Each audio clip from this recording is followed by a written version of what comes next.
Good afternoon, and welcome to the Board of County Commissioners Board meeting for Tuesday, May 21, 2019. I am John Hutchings, the chair of the board this year, and to my left is Vice Chair Commissioner Gary Edwards. To my right is Commissioner Ty Menser. To his right is La Bonita Bumar, the clerk of the board, and to her right is County Manager Ramiro Chavez, and to his right is Elizabeth Pettit, Deputy Prosecuting Attorney. Welcome. I'll please ask everybody here to stand for the Pledge of Allegiance, led by Gary Edwards. And I guess I would, in turn, I'd point out we've got the pledge on the wall, along with some other great artwork, and Mr. Larry Weaver is going to lead us in the pledge today. I pledge allegiance to the flag of the United States of America and to the republic for which it stands, one nation, under God, indivisible, with liberty and justice for all. Thank you.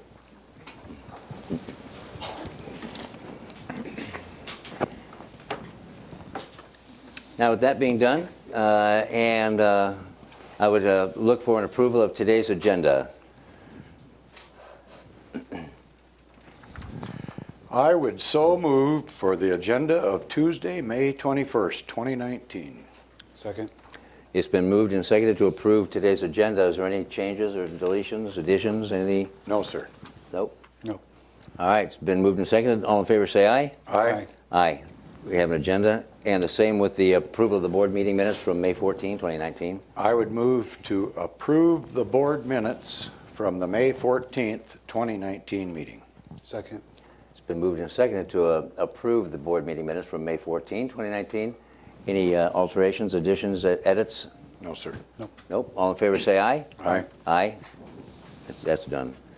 That takes us to the point of the agenda, presentations, and this is regarding Public Works and a proclamation regarding May 19th through 25th, 2019 as National Public Works Week. And we have Jennifer Walker coming to the podium. Good afternoon, Commissioners. Good afternoon. Thank you for your time today. While I happen to think that every week in Public Works is exciting, this week is especially so because it gives us an opportunity to recognize and celebrate National Public Works Week. And so as we began planning for today, we could think of none better to announce our request for recognition than Solid Waste Education and Outreach Specialist Colleen Minion. For the past 10 years, Colleen has spearheaded educational programs for youth. Since 2008, she has given 1,322 classroom and assembly presentations on recycling and waste reduction, reaching more than 35,000 students. Her work with our community's young people embodies this year's Public Works theme. Here to tell you more about this year's theme and make our official request for recognition is Colleen Minion. Yay. All right.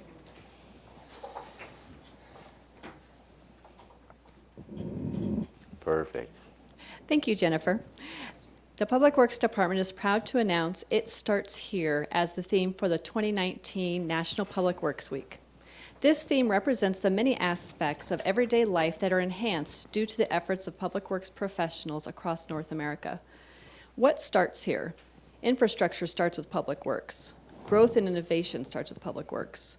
Mobility starts with public works. Security starts with public works. Healthy community starts with public works. The bottom line is that citizens' quality of life starts with public works. The work we do through our department touches the lives of everyone who lives, works, and plays within Thurston County, including children. By providing resources and tools to youth, they learn that everyday decisions they make are very powerful. For example, they can choose to recycle something, they can properly dispose of something else, they can pick up litter, or they can decide to create a waste reduction moment in their life by refusing a one-time use item. One of my students wrote me a letter to say thank you and added, "Now I will make a change to help our environment." Another wrote they were empowered to act. She said that she and her sisters went out and picked up trash in their yard. It is important to reach our youth within our county since they are our future. My job as a recycling and waste reduction specialist for Public Works is very rewarding.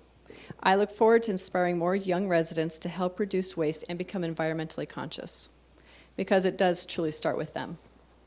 We would like to invite you to celebrate along with us by officially designating this week as National Public Works Week for Thurston County. And as a token of our appreciation, we have a Public Works gift to help you celebrate in style. And they are personalized as well. Oh, good grief. Oh, boy. And I will bring these to you right now. I Thank was you. going to wear this one. Thank you very much. But this would probably fit easier. Oh, thank you very much.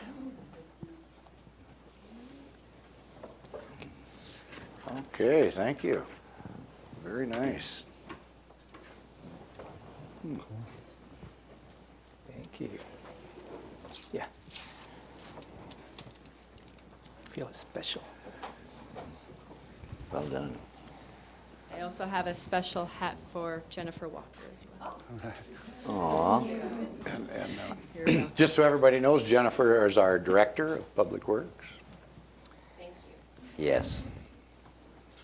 You have a proclamation? Well, I Or you wanna do, say but something I first? would like to thank Colleen for all the work that she's been doing, and we've only got this one place to live, and that's right here. We want to take good care of it.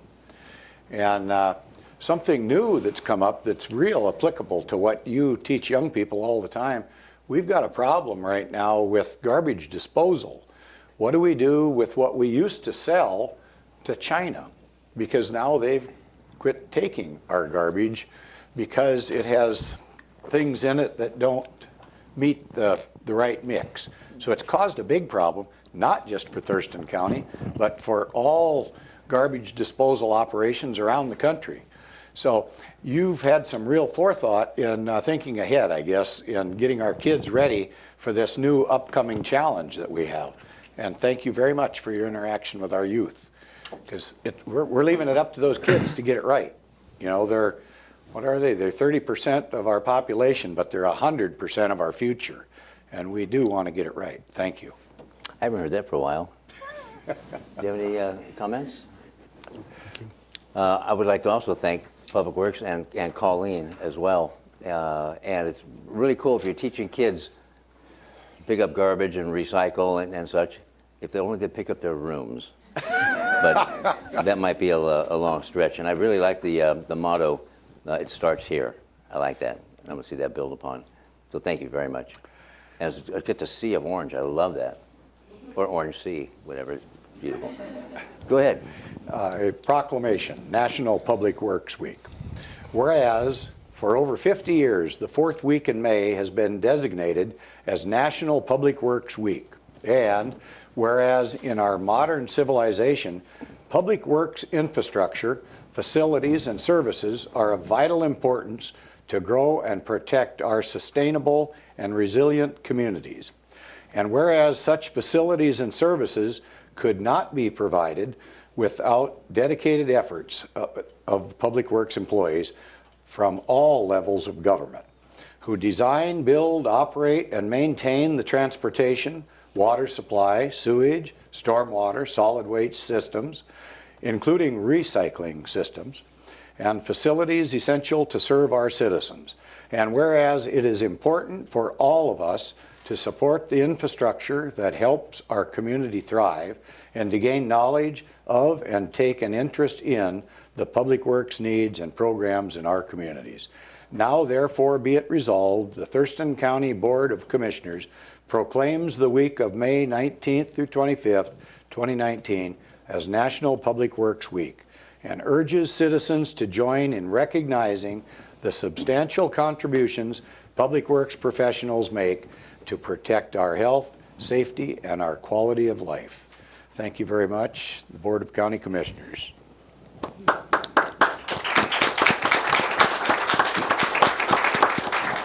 Now we have a proclamation and a photo.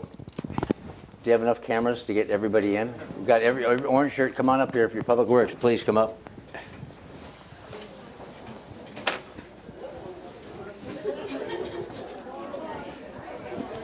Here.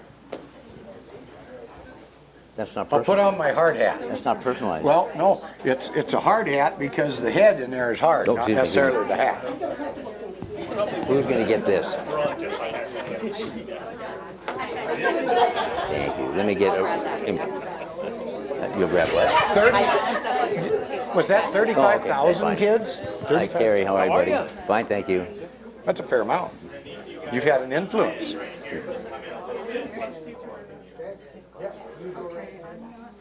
Come on, I won't bite. Wow. Get in here. I know I've got a bad reputation, but it's not that bad. It's blown out of proportion. Some things never change. 1, 2, 3. Let's get a couple more. 1, 2, 3. Perfect. Thank you. Thank you all, thank you all. Thanks, buddy. What happened? Sweet Jesus, this year? Oh, July. the camera broke. Oh, I wasn't looking at you, but I don't care. You're very welcome. Thank you for your support. No judgment here. I was going to make a comment. I was going to make a comment about it all starts here.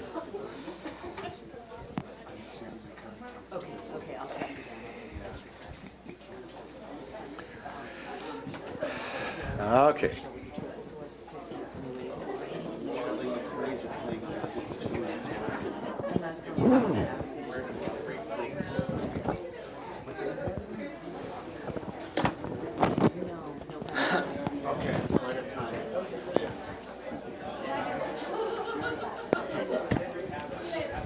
All right. We're now, yep. I gotta wait for them to all leave. And rolling right along.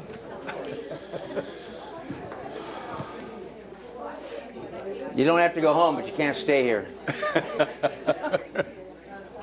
You can if you want, but be quiet. There we go.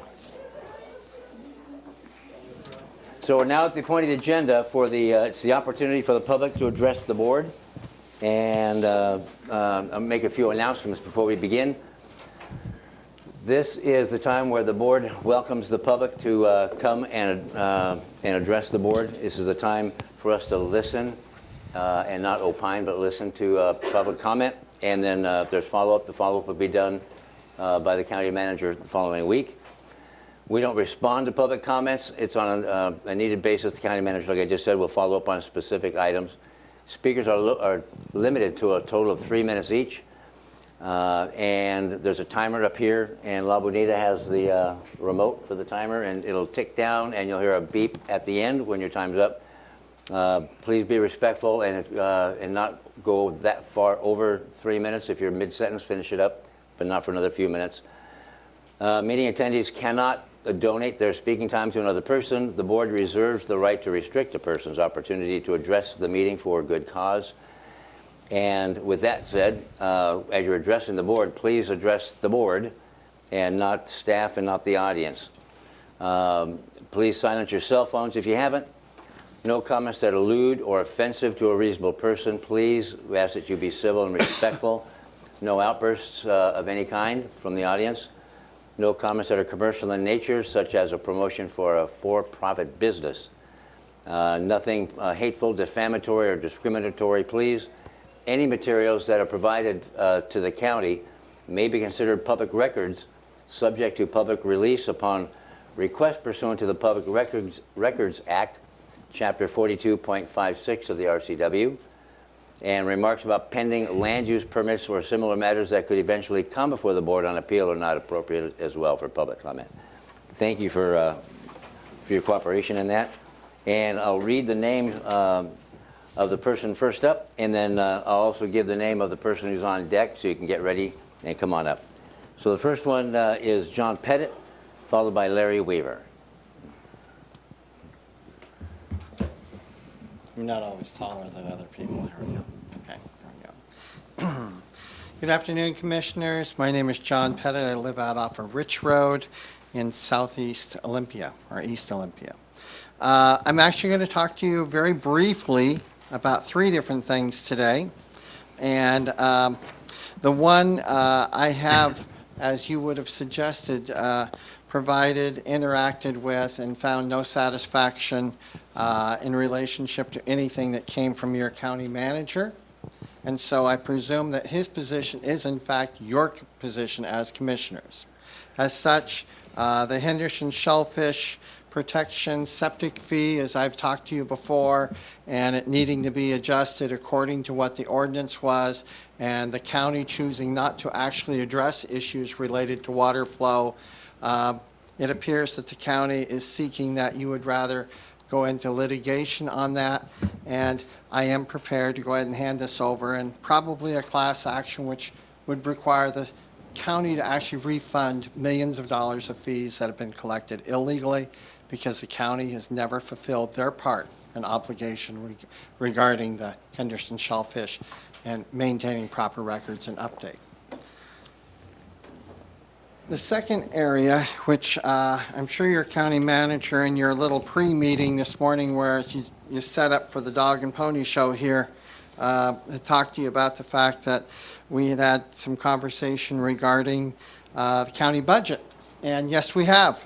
And I went back into my area after working with the assistant county manager a little bit and created another document. I've sent it to her. She suggested perhaps there was some capital projects that I am not aware of.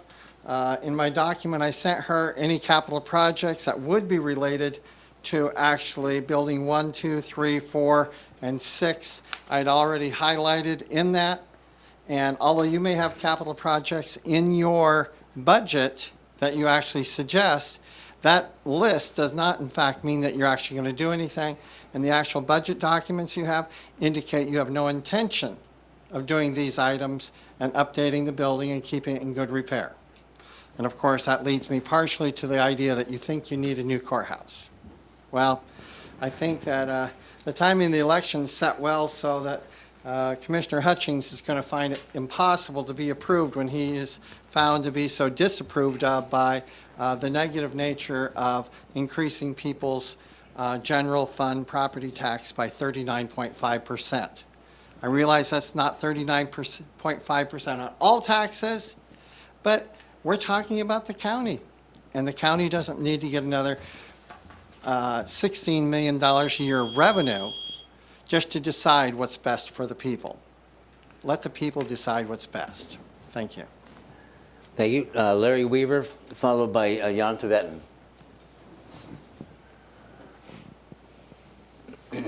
Commissioners, thank you for letting me speak today. I'm Larry Weaver from Rochester. A great number of residences throughout the county are manufactured homes, and the best financing for these manufactured homes is for a land home package, and that requires the title elimination of the manufactured home. That's a difference between an interest rate of around 4 to 4.5% as opposed to 7 to 10% if the mobile home were made a part of the real estate as opposed to left as personal property. It means a difference of around $400 to $500 a month on a $200,000 loan.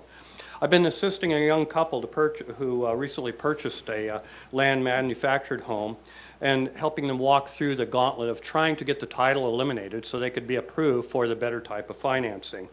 Apparently, it's a policy of the Building and Planning Department to require review of the original manufactured home placement permit prior to agreeing to allow this title elimination. I've had a discussion with Commissioner Minzer with this, and I've been working with the Building and Planning Department for that. And so far, I have been unsuccessful. And it appears that it's possible we may have to go through the entire permitting process to re-permit a mobile home that was placed there in 1987 and is brand new. This includes impact fees, full building permit fees, environmental reviews, possibly a $15,000 to $20,000 expense to this young couple just to do a title elimination.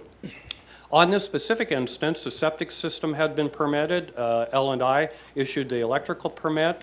There was a permit issued for a garage, all in 1907, and during the same time this manufactured home was being placed. It doesn't make sense that the manufactured home doesn't have a permit, even though it's not in the county records. So I did a review of roughly 30 homes around the Rochester area and found that of these 30 properties, there were 10 that showed no record of any home placement or building permit. Now, I have no way of knowing if all 10 of these had permits, but I do know of 2 that did have permits, but aren't in the county records. One being my father's roughly 60 by 120-foot shop building. I have a copy of his permit here, yet there is no record within the county records of that permit having been issued. The other permit is my sister's manufactured home. I assisted her with getting that permit many years ago. There's no record of that manufactured home on her property. So the conclusion is that the county records are not complete. In my research, I also discovered 2 instances of manufactured home titles that had been eliminated with the following quote. Title elimination for mobile home where there is no record of a placement permit being issued or the permit has expired. This title elimination is not concerned whether a valid permit exists or not. So I have 2 of those. So there is a process in place, had been in place, where they can be eliminated, and I would request that the commissioners instruct planning and building to recreate the process for title elimination that had been in place in previous years. Thank you very much. Thank you, sir. Mr. DeVetten, come on up, please, followed by Tom Schrader.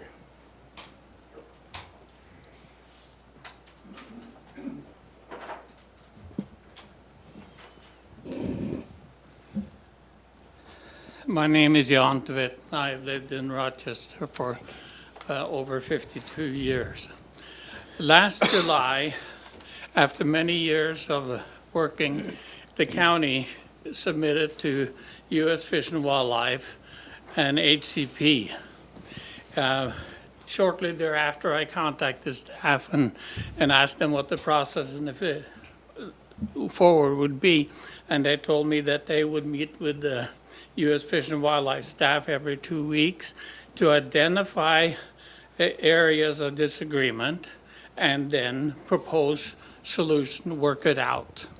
That's 9 months ago.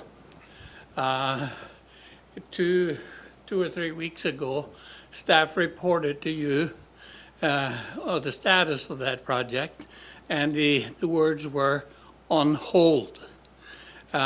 I'm here to ask you that the county staff prepare a document that shows what the issues are and what the county staff's position are on those issues so that the public can participate in a meaningful way.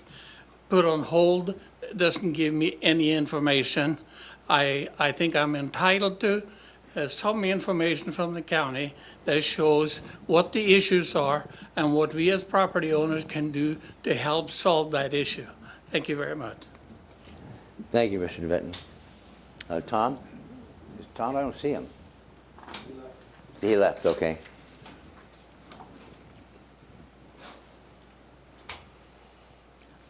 So that exhausts the current list. Is there anybody in the audience that hasn't spoken that would like to address the board? Going once, going twice. Thank you. Done. County manager's update. Yeah, I just have one update. This is a follow-up to the public testimony you received last week from Mr. Pettit. And he submitted to you 3 different reports.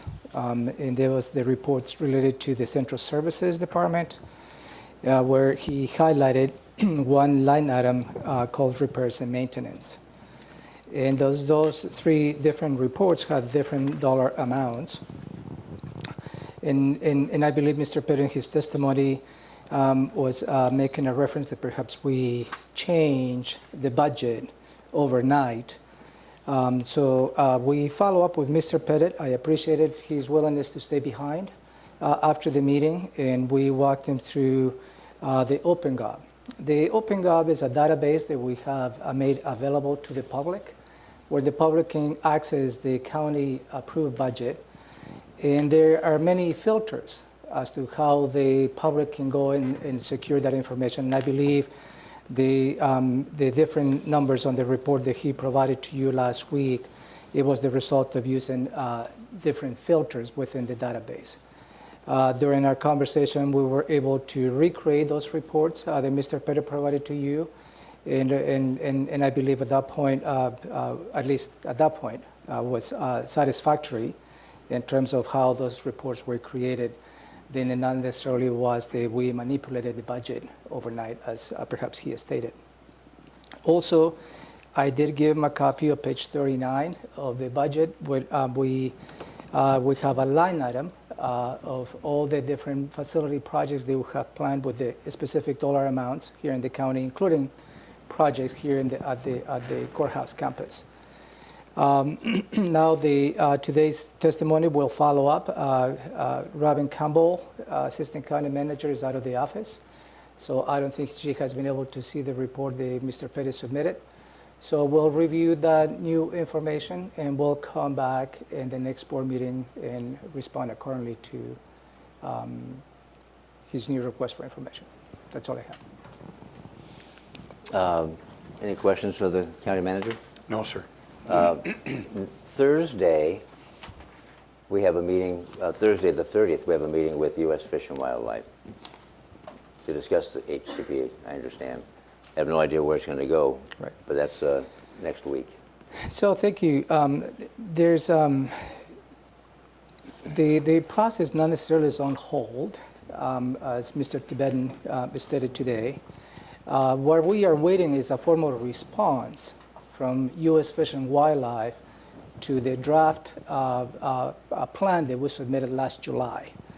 And that is where we're probably waiting for them to formally respond. What elements do we need to change? What elements we need to modify within the plan?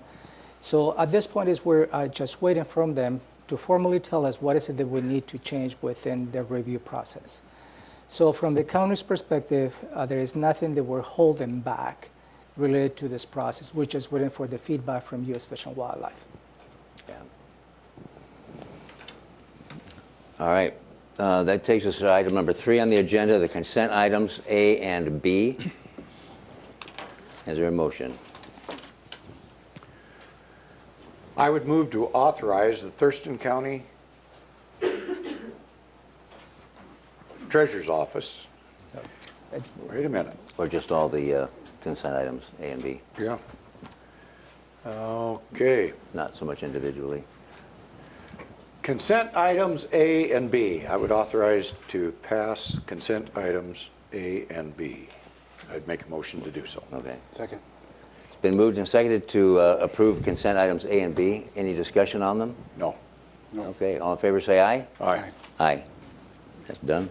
Department item number 4, Superior Court increase in mandatory arbitration fee. And we have Pam Hartman-Beyer, Superior Court Administrator, in the house. Welcome.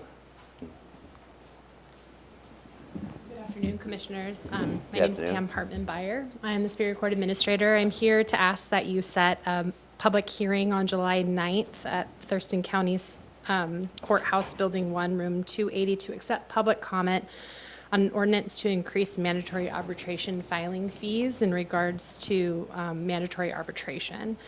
The legislature authorizes the courts to increase the number of cases that are subject to mandatory arbitration with a 2/3 vote of the judges from an amount of $500,000 to $100,000, and that happened in July of 2018. The judges voted to increase that baseline to have more cases possibly settle in what we call dispute resolution, alternative means, rather than going through a formal court process. With civil mandatory arbitration, the parties can agree whether to accept that final resolution or to go back into the formal court process. What we've seen since 2008 is about a 20% increase in cases enter into mandatory arbitration. There's still a $220 filing fee associated with that transfer into mandatory arbitration right now, which fully supports the cost of running the program. The legislature authorizes, by ordinance of the county commissioners, a $30 increase to the charge to support indigent defense services and costs.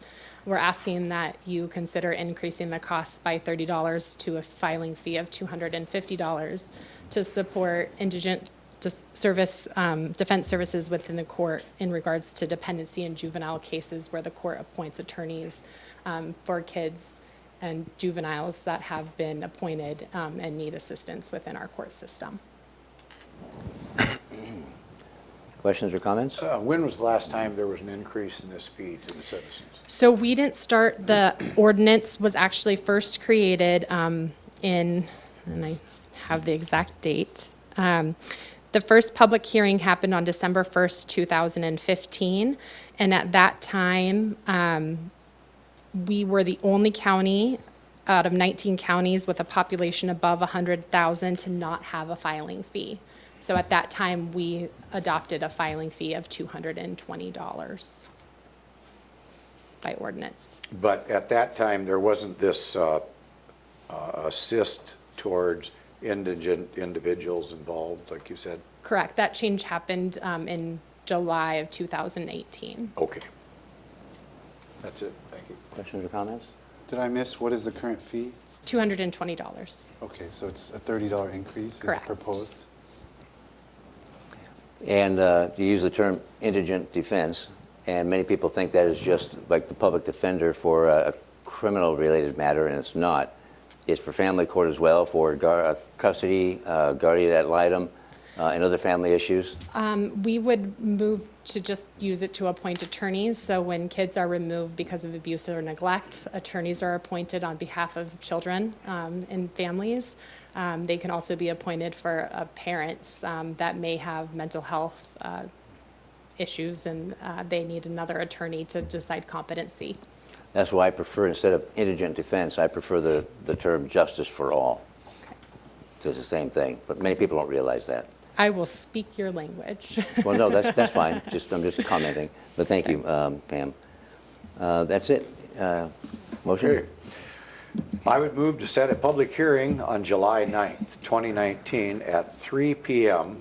at the Thurston County Courthouse, Building 1, Room 280, right here, I might add, to accept public comment on an ordinance to increase mandatory arbitration filing fees in Superior Court. Second. It's been moved and seconded to set a public hearing July 9, 2019 at 3 p.m. here in the courthouse. All in favor say aye. Aye. Aye. That motion carries. Thank you, Pam. Agenda item number 5, Public Works, resolution to apply for a grant from the Salmon Recovery Funding Board.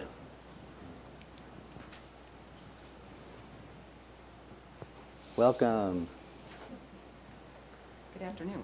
There we go. Good afternoon. Get down here. So among the sites under consideration for culvert replacement in the 2019-20... For the people watching, will you introduce yourself, please? Since I didn't do I'm that? sorry. I'm Jeannie Kinney. I'm the environmental coordinator with Public Works. That's why Thank I'm you, wearing Jeannie. orange today. Yeah.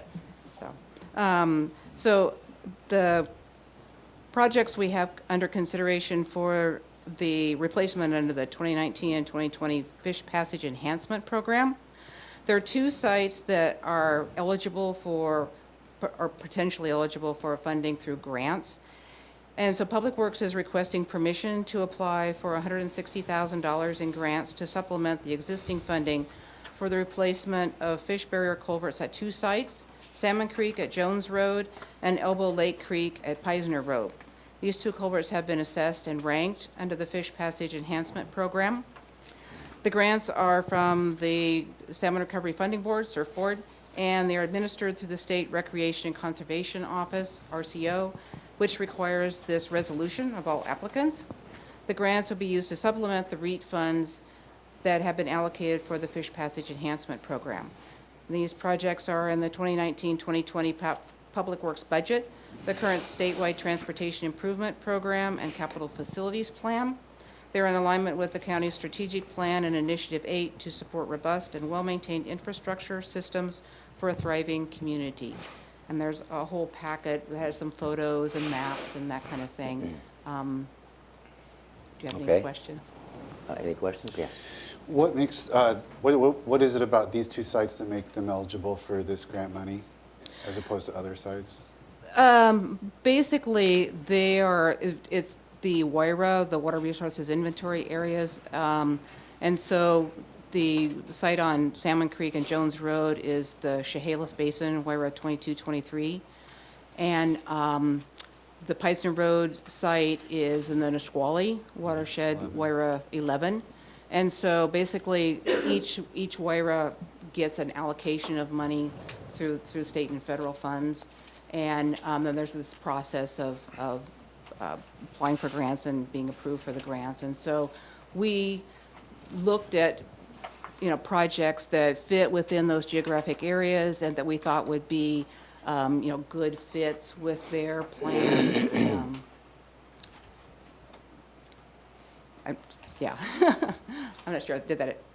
I think, okay, so those two being in the kind of outer watersheds matched up with better with the priorities for those watershed projects, is that versus 13?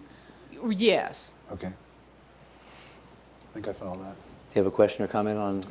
No, other than if we get this through, we'll be able to do more. Yep. Line of culvert replacement.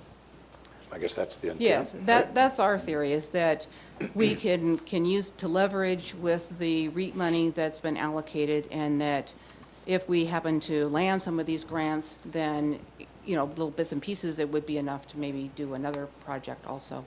Sure. So Jeannie, just in case it gets lost or has got lost, I want to reiterate what you said, that it seems kind of odd we're approving a resolution to apply for a grant for the Salmon Recovery Funding Board, but the RCO, Recreation and Conservation Fund, they mandate that we do this. That's correct. And And I think it's relatively new. The last one we had to do, I think for 100 Point Road, we had to go through the same process. So it's been within the last few years. So the RCO is a requirement. That's correct. And I asked Jennifer Walker this morning. Perhaps I know you'll know the answer as well.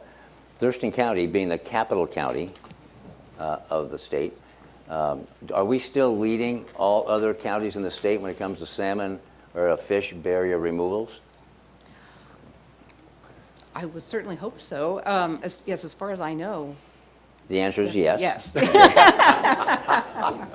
And perhaps someday we'll read about it. But yes, we are still number one. It'll be in the local paper one of these days. Perhaps. Okay, is there a motion? There is, sir.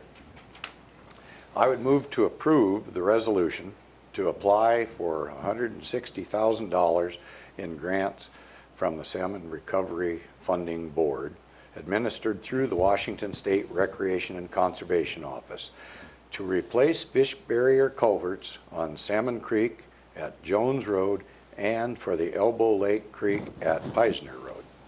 Second? So it's been moved and seconded to approve a resolution to apply for the grant for the Salmon Recovery Funding Board with the RCO. Any discussion? Oh, any discussion? No, sir. No? Okay, all in favor say aye. Aye. Aye, that carries. Jeannie, thank you very much. Thank you. Number 6 is Public Health and Social Services, approval of the treatment sales tax community grant awards. And we have Carrie Hennon. Good afternoon. My name is Carrie Hennon. I manage the treatment sales tax for Public Health and Social Services. I'm here today to ask for your approval to move forward with contracts with 3 community-based agencies for treatment sales tax community grants. These will fund mental health and substance use disorder related services in our community. So we issued a request for proposals back in February. Proposals were due in early April. We received 10 proposals requesting over $800,000 a year in funding. We have $250,000 per year available for the next 2 years. So there was a review process, a review team that included some subject matter experts within the county, as well as treatment sales tax advisory committee members reviewed those proposals. And I'm asking for your approval to move forward with contracts with 3 agencies who submitted the highest scoring proposals. So those programs would be Catholic Community Services for a total of $174,000 over a 2-year period to provide case management for individuals with behavioral health needs at Drexel House 2, which is a housing program for veterans. The second is Capital Recovery Center for $158,000 over 2 years for an outreach specialist to connect justice-involved individuals with opioid use disorder treatment. And the third is $168,000 over 2 years for the Family Support Center of the South Sound, and that would fund case management with the goal of connecting homeless and formerly homeless families with behavioral health treatment services. All right. All right. Questions, comments? No, we reviewed this a couple times. I was pleased with the work of the review team and happy to support the top projects that were recommended by that team. Anything? Well, I guess I would comment for anybody new to the area as to how we do business. Commissioner Menser mentioned that we discussed this earlier. We, as a general rule, do discuss these items in depth in a work session. And if you'd like to watch that work session, it's on Tuesday mornings at 9 o'clock, live streamed. So for those of you that think we might move through this a little fast, we may have talked about this several times in the past. So are you ready for a motion, sir? No. Because the public is not only welcome to watch it live stream, they can come in and warm a seat and listen yeah, to it they can be here really in live. person too. That's right. Freshy fresh. Yep. But I want to say just all three of us commissioners last Friday met with your Treatment Sales Tax Advisory Committee, and it was great. What a bunch of smart and engaged people. And that was a lot of fun. I enjoyed that. So thank you for that. Thanks for coming. Now I am. Okay. I would move to award treatment sales tax community grants for a 2-year period starting July 1st, 2019 to Catholic Community Services for a total of $174,000, to Capital Recovery Center for a total of $158,000, and to Family Support Center of the South Sound for a total of $168,000, and authorize the Director of Public Health and Social Services to sign the contracts as well as any future amendments that do not change the approved dollar amount or duration by more than 10%. Second. It's been moved and seconded to award treatment sales tax community grants for a 2-year period starting July 1, as stated. Any further discussion on that No, sir. motion? No. All in favor say aye. Aye. Aye. That motion carries. Thank you, Carrie. Thank you. 6B, approval of the 2019 Community Investment Partnership contracts. Tom Webster, welcome. Good afternoon. Tom Webster, Housing Program Coordinator for Public Health and Social Services. Here with several items, first of which is to ask for you to approve 13 community investment partnership contracts between the county and 11 nonprofit service agencies, providing a combined total maximum funding amount of $444,814. These are 1-year contracts from July 1st through June 30th of 2020. These CIP funds come from a combination of Health and Human Services, council revenue, which are sales tax from local jurisdictions, plus United Way revenues. They're combined into the CIP. These funds can include $244,795, which were previously committed under multi-year grants. So we're funding the 3rd year of these 3-year grants. And then approximately $200,000 is going to new 1-year basic needs grants. We received 13 applications for those basic needs grants that they were reviewed by the SIP members and scored. And so 6 of those are being proposed for funding today. I'm happy to read through all of those if you'd like. They will be posted on the PHSS website beginning tomorrow. That'll be available for everyone. Okay. Questions? Just for the convenience of the community, not familiar with acronyms, the CIP is the Community Investment Partnership. Thank you. And nothing. Which is composed of representatives from municipal governments, including South County, as well as United Way and Thurston County. Is that Correct. There's 1 representative from the county, and then each of the cities and towns, and then 3 representatives from United Way.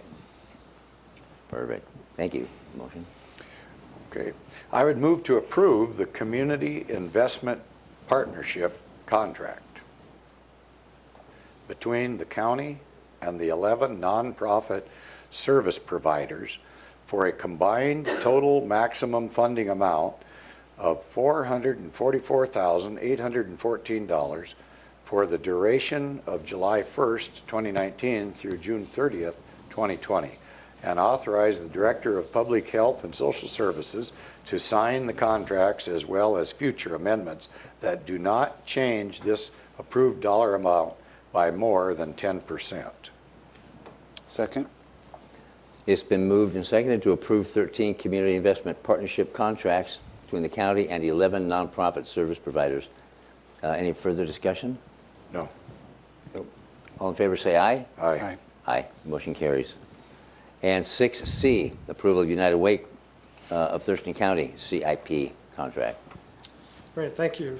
So this is, we're asking your approval to approve a contract between the Community Investment Partnership with the United Way of Thurston County, allowing Thurston County to serve as the fiscal agent for the CIP program funding and receive $180,000 in total compensation for the duration of those contracts you just approved. So this is the revenue contract to receive $180,000 from United Way, so the county we can bind those funds into one pot and serve as the fiscal agent.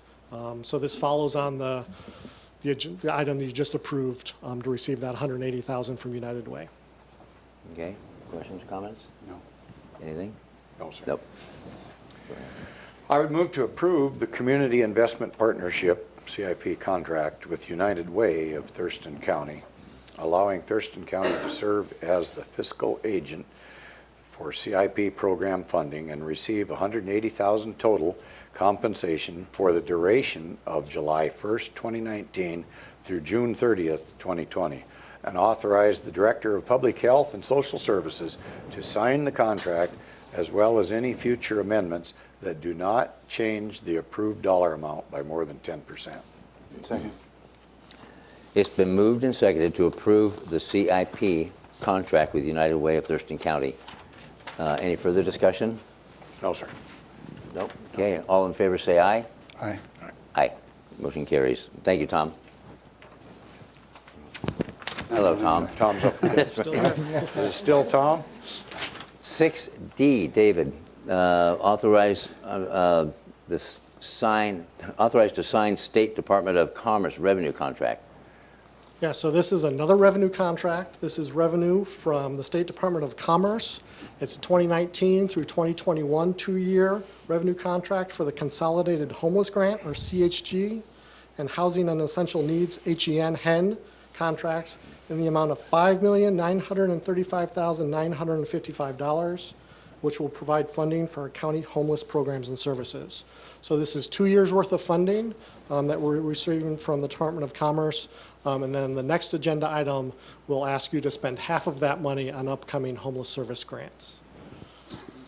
Okay. Questions or comments? No. Questions or comments?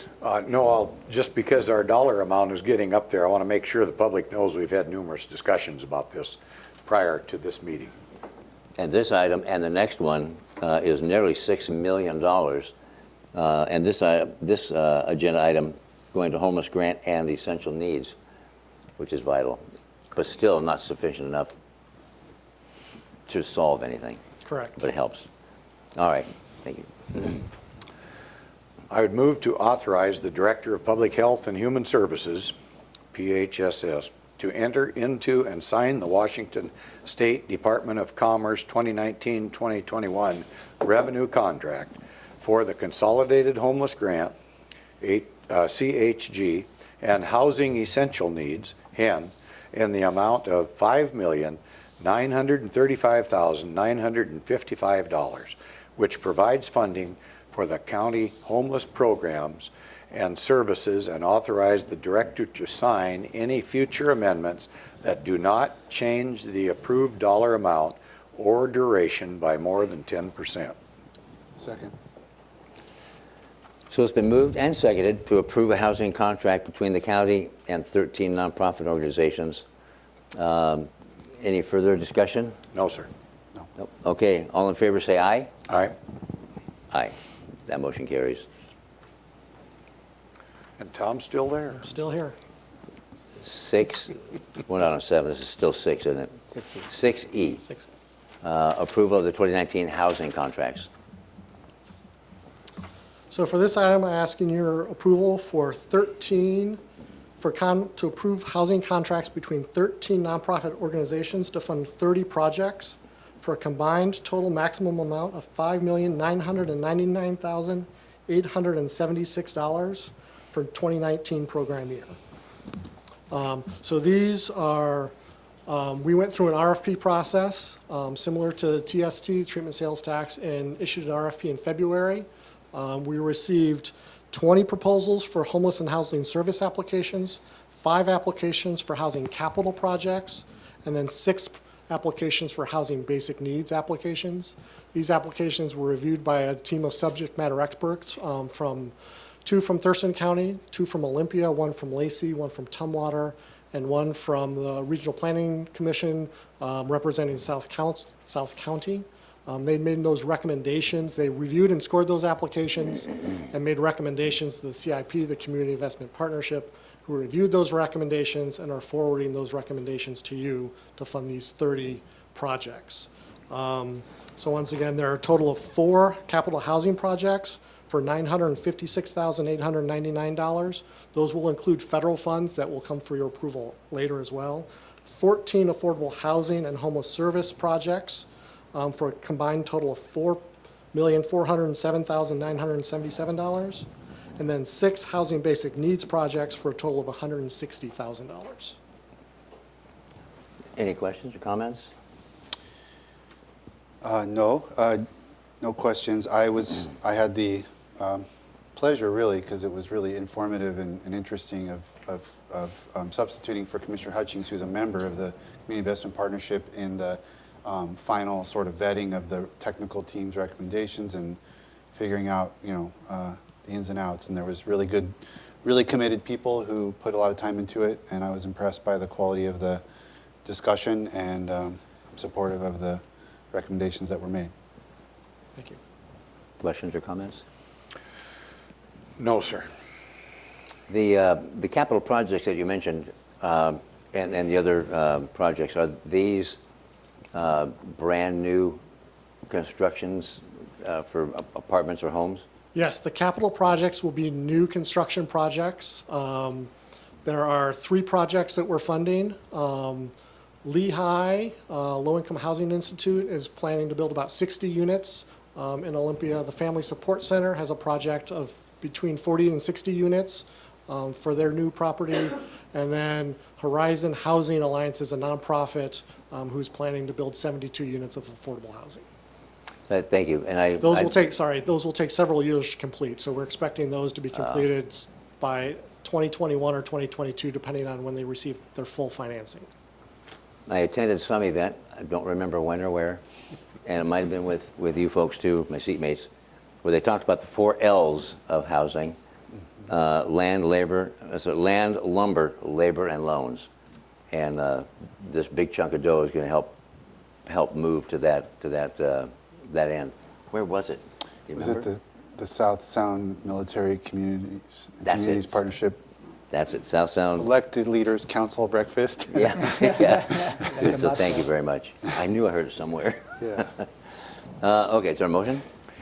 Yes, I would move to approve housing contracts between the county and 13 nonprofit organizations to fund 30 projects for a combined total maximum amount of $5,999,876 for the 2019 program year, and authorize the Director of Public Health and Social Services to sign the contracts and any amendments that do not change the approved dollar amount or duration by more than 10%. Second. It's been moved and seconded to approve housing contracts between the county and 13 nonprofit organizations. Any further discussion? No, sir. Nope. All in favor say aye. Aye. Aye. That motion carries. Thank you, Tom. Thank you. That takes us to agenda item number 7, County Manager. Thank you, Commissioners. Under normal circumstances, the appointments for any citizen to a board or commission is done under the consent agenda. But this particular item didn't have the consensus of the board, and that is why it's before you to exercise your vote as you see appropriate. And this is related to the reappointment of Mr.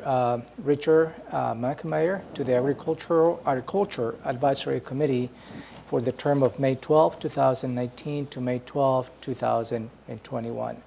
You have discussed this item in a couple of occasions, and which included a very robust conversation and dialogue between the two of you, between the three of you. And at this point, I will ask for you to see where you want to go. All right. Who wants to? I just want to make one comment. Please, yes, certainly. We did have a very robust discussion about this in a work session this morning that started at 9 o'clock. For any citizens interested, they could watch that streaming live on. We have some technical difficulties, and only a portion of that conversation was captured in video. Unfortunately. Okay, well, I might point out that we've had some technical difficulties here at the county's recording and both audio and visual system that we are trying to rectify. Apparently, we had a little mix-up, it sounds like, somewhere along the line. Okay, well then I'll wait. But certainly it was a robust discussion that will be reflected on the meeting notes when we make them available. Okay. Time. I'll just be really succinct because, we did hash this out, but some people only really engage on this meeting and they don't look at the work session. So just so people understand, I can't support this appointment. Mr. Mankemeyer, who I've met on numerous occasions and has always been quite friendly and amiable to speak to, served as a supervisor on the Thurston Conservation District. In that role, he was found guilty or adjudicated as for neglect of duty and malfeasance. That neglect of duty resulted in the Thurston, not only did it result in the Conservation District losing its funding for an entire year, but it also, according to the findings of fact of the State Conservation Commission, which held the hearing, resulted in Mr. Mankemeyer failing to maintain a workplace from perceived harassment, which affected and interfered with and interrupted the duties of the supervisors and the staff. What was really concerning to me is after that was determined to be a problem, they had a consultant that works for our risk sharing pool and risk management that created a plan to how to fix the problems. And Mr. Mankemeyer apparently did nothing to implement the plan or address the concerns. According to the findings of fact, both supervisors that were at issue failed to implement the recommendations provided to them. And because of that, according to the findings of fact, this wrongful conduct added increase in cost to the district in the form of a rate increase for coverage. That happened. That wasn't threatened. That happened. And an increase in the district's deductible coverage. The district is at risk of losing coverage completely because of the conduct of the two supervisors. The Agricultural Advisory Committee does not have a budget in the same way that the Conservation District does, but it deals with very many overlapping issues and the same parties and the same parts of the county. And the idea that after these types of findings of malfeasance that we would reappoint, and no one ferreted out Mr. Mankemeyer to remove him from the Agricultural Advisory Committee, but his term's up. And we have to decide whether he's an appropriate reappointment. In my view, on this record, he is not. I'll reiterate what everybody has said, and that was this morning we had an exceptionally energetic and passionate discourse for a significant amount of period of time on this topic, and it was point, counterpoint, point, counterpoint. My bottom line is that this Board of County Commissioners has zero oversight over the Thurston Conservation District, none. But we have full authority and oversight of the Agricultural Advisory Committee. And since Mr. Mankemeyer has served on that committee for 5 years and was voted by the 11-member, he's one of the 11, so 10-member board to be the chair for 2 years with zero complaints or concerns coming from the board, then I'm in support of this. I'm okay with that. Did you have any further? Yes, maybe I'll try to be brief. I would point out that for the last 19 years, the Thurston Conservation District has been basically quite dysfunctional.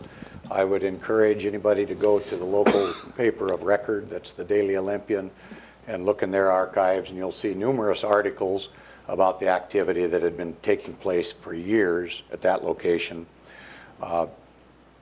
Mr.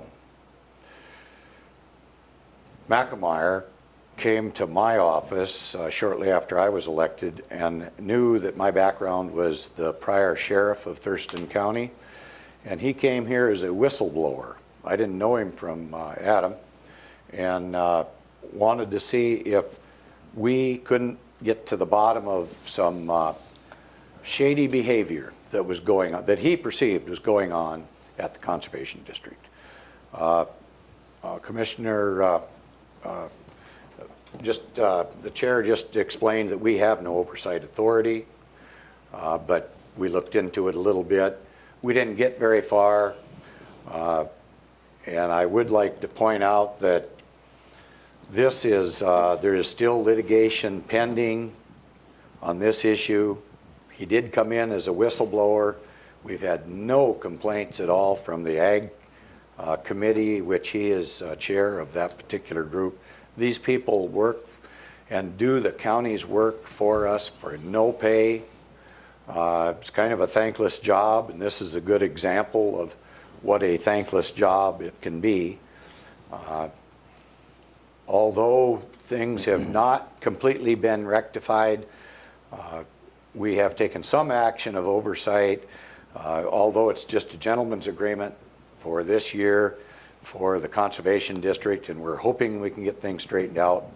I see no reason to retaliate against Mr. Mockenmeyer by removing him, by not reappointing him to the commission, to the Agriculture Advisory Committee, because he was so elected to chair that by the members that we also appointed or other commission bodies have appointed over the years. So I too am in favor of reappointing Mr. Mockenmeyer. Anything further? Do you need anything else, sir? No. No, we need a motion. Okay. I would move to reappoint Richard Mockenmeyer to the Agriculture Advisory Committee for the term of May 12th, 2019 to May 12th, 2021. And I will second that. So it's been moved and seconded to reappoint Richard Mockenmeyer to the Agricultural Committee for the term of May 12th, 2019 to May 12th, 2021. Any further discussion? No, further sir. Comment or discussion? Okay, all in favor say aye. Aye. Aye. Opposed? Nay. Okay, that motion carries. Thank you. Now, the commissioners, we can report on what we've done over the last week. You want to go, Kai? Go ahead. If you're Sure. ready. In addition to my normal boards and commissions, I attended the mouthful that we alluded to earlier, the South Sound Military and Communities Partnership Elected Leaders Council Breakfast, which was an interesting event that I'd never known about before. But I had seen a presentation by that group to the TRPC and all the work they do. And I know they do a lot of work trying to make the case for the importance of our military installations in terms of the overall economy and community in a larger context, giving awareness of that. Later that day, I had the pleasure of visiting the Scatter Creek Wildlife Preserve, led by a member of the Washington Department of Fish and Wildlife. They had done an open house down in Rochester that I attended, and they had some opportunities for tours of the specific sites. We saw some Taylor's checker spot butterflies, which I'd never seen before, and we certainly talk about a lot here in the county, so that was kind of thrilling to see. They're very pretty. Very pretty, and doing well in that one isolated unit, actually a piece of that unit. They're doing pretty well. On Saturday, I attended the Rochester Organization of Families event down in Rochester, which is always a lot of fun. There was a lot of participation from county. Besides Commissioner Edwards, we had the sheriff and prosecutor and a couple of the judges. And so that was a very successful event for Roof. And then yesterday, I attended a training over at the port regarding the Habitat Conservation Plan. Get excited for moving forward on that, as one of our citizens has asked us about today. I think we're, as far as I can tell, we're imminent to getting some feedback and getting some forward motion. So that's good stuff.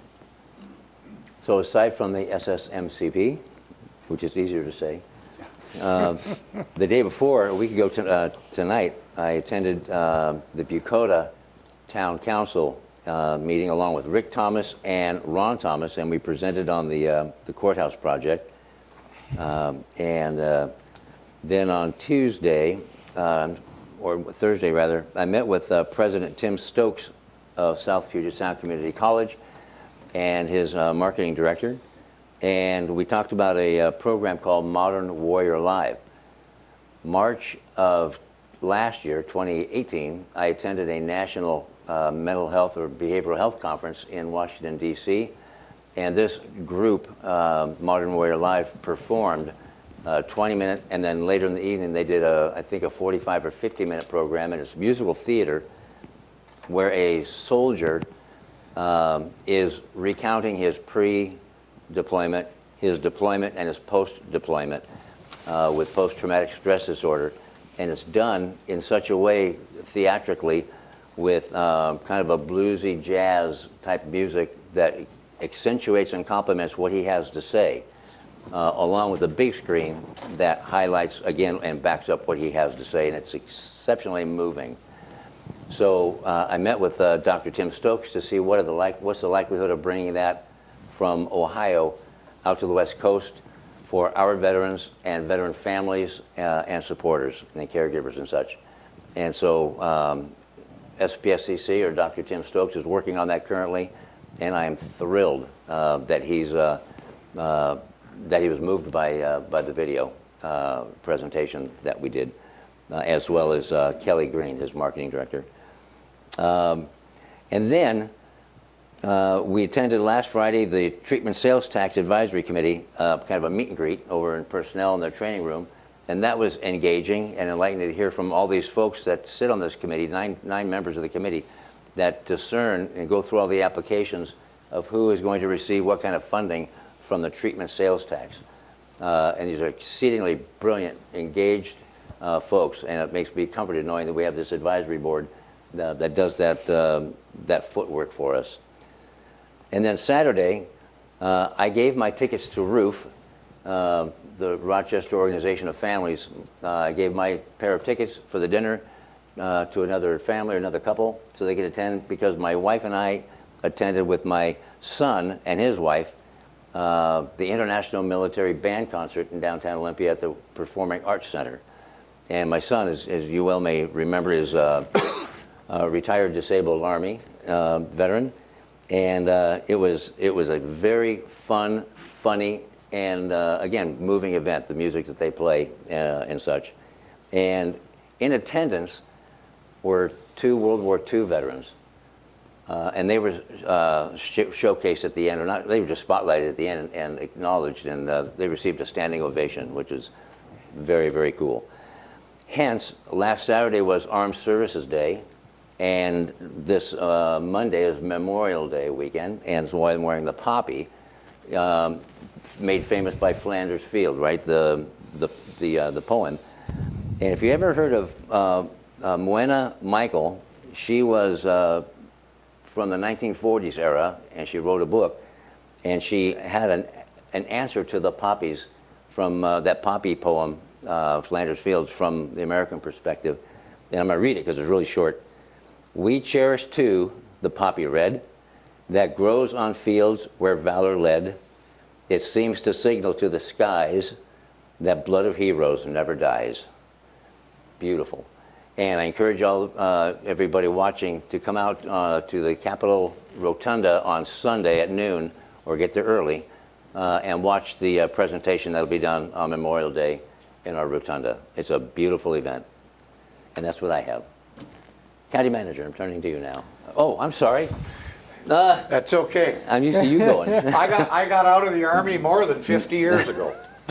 So I participated in all these other events, and so get on. I'm sorry. That was a quick report.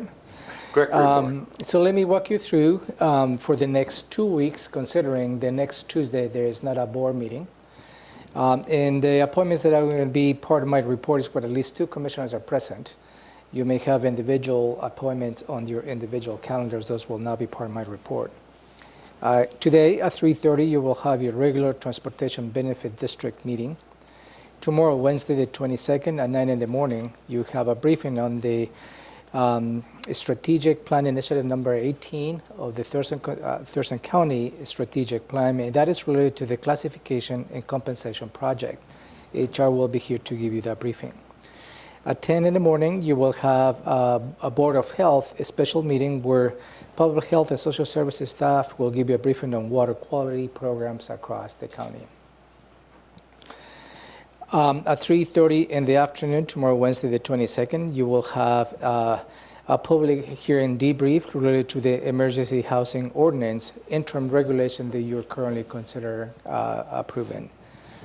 Thursday, May 23rd, at 7 in the morning, you're invited to participate on the breakfast appreciation for the Public Works Week at the Public Works Department located at the Tilley campus along Tilley Road. Later on that day, Thursday the 23rd, at 4 in the afternoon, Commissioner Hutchins, but all the two commissioners are also invited to participate on the director's panel related to water quality and water quantity, which your directors of Public Works, Public Health, and Community Planning and Economic Development will be participating on this panel. Commissioner Hutchins will serve as the facilitator of that conversation. Nothing on Friday, May 24th. Monday, May 27th, the courthouse will be closed. This is a Memorial Day holiday. Tuesday, May 28th, you will have an agenda setting. You will be reviewing the agenda for June the 4th, Board County Commissioners, and also you will be dedicating yourself on a conversation related to the first quarter budget amendment during that morning. No board of meeting in the afternoon. Wednesday, May 29th, 3 in the afternoon, you have a briefing from the Prosecuting Attorney's Office. And at 4:30 in the afternoon, Wednesday, 29th, you are invited to the Percival Room in South Puget Sound Community College on the Mudman campus to say thank you to the legislative delegation for all the hard work they have put in the past legislative session in supporting some of the county's initiatives. Thursday, May 30th at 10, you will come back and your commissioners check in, and I will be posting an agenda 24 hours in advance. Nothing Friday the 31st, and nothing on the following Monday. Did you say there was something on Wednesday morning with Public Works? I didn't catch that. Thursday, May 23rd. Is that what you're talking about? You said it's something about a breakfast. Yeah, this is the breakfast appreciation, employee appreciation That's breakfast. on the 23rd? On the 23rd, this Thursday. Thank you. And I might add, just to throw out there another advert, this Sunday at 1 p.m., the Thurston County Veterans Council has a waterside memorial service on Percival Landing for the men and women who that have been lost at sea. It's short and sweet, but it's very, very touching and memorable as well. What time? That's at 1 p.m. on the 26th of May. 1 p.m. I'll get that information, put it in the master calendar just in case other commissioners Okay, would like good, to thank you. attend. And it's just right there, adjacent to, almost to where, just north of where Les Schwab used to be, on Percival Landing, by the playground. And just want to reiterate one more time, there is no BoCC meeting next Tuesday, the 28th of May, because of the holiday. And is there anything for the good of the order? No, sir. Further? No, sir. Just to Paul, since there's a couple of Public Works, I should have said it earlier, apologize in advance. I really hate missing all of your festivities on Thursday. I have Salmon Recovery Council in Edmonds, and we leave at something in the morning. great. We get back late, so next year I will make it a priority. Have fun. Can I have his portion of breakfast? Yeah. You always put on a nice breakfast. All right, anything further? No, sir. Nope, this meeting's adjourned. Thank you. And we'll be back at 3:30 for the TBD.